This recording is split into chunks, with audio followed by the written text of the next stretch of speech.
is iris muscles and ciliary body which are present in the eye, which are ectodermal in origin. Neural tissue, all ecto except microglia, which are mesodermal, because they are derived from the monocytes of the blood.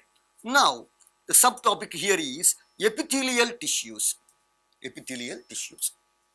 The term epithelial tissues was coined by, as I told you already, Reich. Okay, so epi means upon. Epi means upon a particular concept, a particular organ. So they may cover the surface or they may cover the lining. They may form the lining of different organs.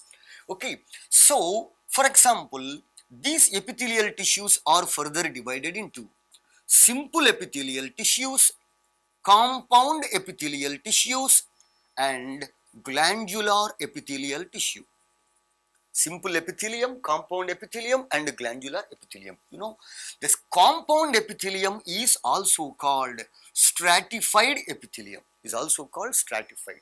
Here, simple means only one single layer of cells are present on the basement membrane. Hence, it is called simple epithelium.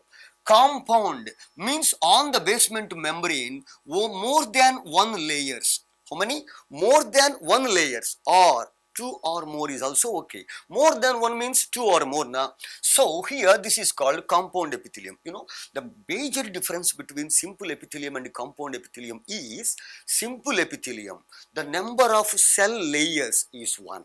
All the cells are in contact with the basement membrane. That is the thing. Here, compound or stratified epithelium. Here, more than one layer, also called two or more layers, are present on the basement membrane.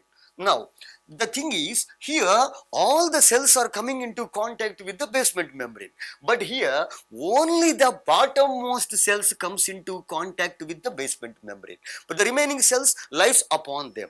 It means that whatever the cells which are present upon the basement layer or the first layer, all are derived from these cells, because these cells are the cells which are undergoing mitosis and producing the next cells. So whatever the newly formed cells are present on the basement membrane, and elderly or aged or old cells are situated on the top.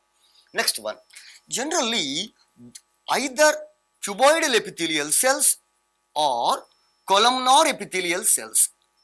What? Either cuboidal or columnar epithelial cells which are secretory in nature, are called as glandular epithelium. Hey bro,